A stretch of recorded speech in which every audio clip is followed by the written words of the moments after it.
نام ہے الزرقانی۔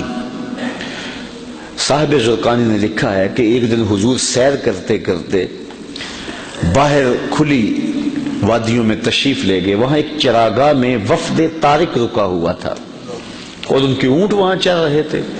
ایک سرخ رنگ کا اونٹ حضور کو پسند آ گیا۔ اہل قافلہ سے کہا کہ اونٹ بیچتے ہو؟ انہوں نے کہا بیچتے ہیں۔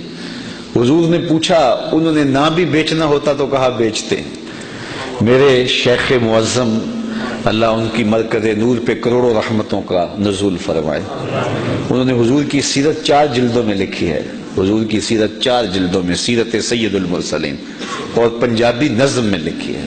ویسے 18 کتابوں کے مصنف ہیں وہ، اور 18 کتابوں میں سیر علوی کے علاوہ، شرح تعارف کے علاوہ باقی کتابیں تقریباً پنجابی نظم میں ہیں، کچھ اردو نظم میں ہیں۔ تو اس میں انہوں نے ایک بڑی خوبصورت ایک شعر ہے، وہ فرماتے ہیں کہ میں دل ویچا میں جگر ویچا جے پیارا محمد آ جاوے، نہیں میں اپنا سارا گھر ویچا جے پیارا محمد آ جاوے۔ کہا یہ بیچتے ہو؟ کہا ہاں بیچتے ہیں۔ کتنے کا؟ سودا طے ہو گیا؟ حضور نے فرمایا کہ میں کوئی تاجرانہ غرض سے تو آیا نہیں تھا، میں تو سیر کرتا کرتا آیا، میرا تمہارا سودا بن گیا۔ اب یہ اونٹ مجھے دے دو اور میں اپنے شہر میں جا کر اس کی قیمت تمہیں بھیج دے۔ تو انہوں نے کہا ہمیں منظور ہے۔ حضور نے اونٹ پکڑا، چل دیے۔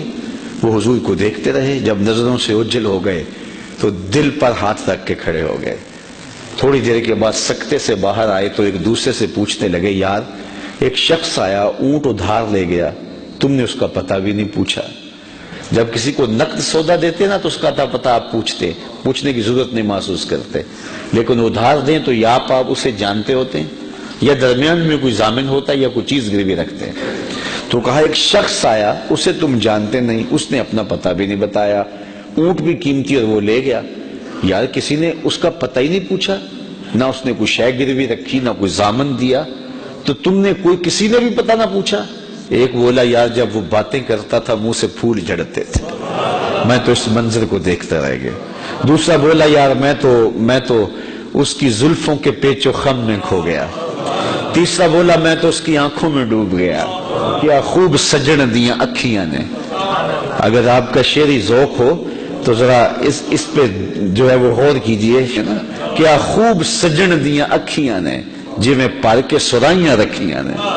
تو اجے میرا یار نہیں ڈٹھا جنوں ویکھ کے چند شرم آوے، ادھی راتی دن چڑھ جاوے جیو رخ تو نقاب اٹھاوے، تے جیو نکلے سیر کرن نو سارا گلشن سیس نواوے، اتے دھرتی لف لف جاوے جے ہاتھ پھلاں وچ رکھدا ہاتھ پھلاں تو ود جاوے، نین نشیلے مست رسیلے وچ سونا کجل سہاوے، اکھ اگڑے تے انج پیا جاپے جویں میں کانا کھل جاوے، توبہ توبہ حسن سجن دا چال نہ چلی جاوے، بجلی ڈردی لشک نہ مارے متا بیگ بھی ہو جاوے، تے جے او کھولے پیچ زلف دے اتے راہی راہ پل جاوے، کی اجاز نظر وچ او دی جو آوے وک جاوے، خل کو دینے مو لئی دنیا کوئی ورلائی جان بچاوے، علم خدا نے اینا دتا عقلاں وچ نہ آوے، عقل خدا نے اینی دتی علماں وچ نہ آوے، آزم ایڈا سونا ماہی سنو کدھرے نظر نہ آوے۔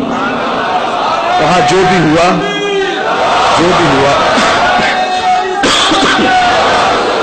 تم اس کے حسن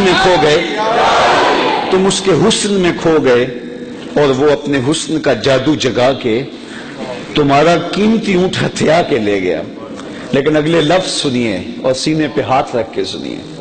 جب انہوں نے کہا نا قیمتی اونٹ ہتھیا کے لے گیا، امام زرقانی نے لکھا ہے، کہتے ہیں جب انہوں نے یہ بات کہی نا تو اب تک خاموش بیٹھی قافلے کے سردار کی بیوی نے خیمے کا پردہ سرکایا اور ان سے مخاطبہ کر کے کہا، انا ضامنۃ لسامان جمالکم لا یغدر بکم، اگر وہ قیمت نہ دینے آیا تو میں ضامنہ ہوں، قیمت مجھ سے لینا، خبردار کسی نے اس کے خلاف بات کی تو۔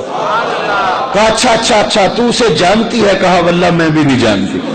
تو کہا پھر ضمانت کیسے دے رہی ہے؟ کہا جب تم سودا کر رہے تھے میں نے خیمے کی اوٹ سے اس کا چہرہ دیکھا تھا، اور جس کا چہرہ اتنا سونا ہو وہ جھوٹ بول ہی نہیں سکتا۔ تھوڑی دیر گزری، حضور کے غلام آ گئے۔ قافلے والے کون ہیں جن سے ہمارے آقا نے اونٹ خریدا؟ انہوں نے کہا جی ہم ہیں۔ کہا کہ یہ حضور نے تمہاری ضیافت کے لیے کھجوریں بھیجی اور یہ رہی تمہاری قیمت۔ انہوں نے کہا قیمت تو بعد میں لیں گے، ہم تو خود بک گئے، ہمیں یہ بتا وہ پیارا رہتا کہاں ہے؟ تو انہوں نے بتایا وہ کھجوروں کا جھنڈ دکھائی دیتا ہے، یثرب وہ مدینہ، یہ اس محبوب کا ڈیرا ہے۔ علامہ زرقانی لکھتے ہیں سارا وفد اٹھا اور جا کے حضور کے قدموں میں بیٹھ گیا، تیری تک کے اداواں میں مرید ہو گئی۔ تو ایسا حسن اللہ نے اپنے محبوب کو دیا، جو دیکھتا وہ دیکھتا ہی رہ جاتا۔ دیکھنے والے کہا کرتے اللہ اللہ، یاد آتا خدا دیکھ کے صورت تیری۔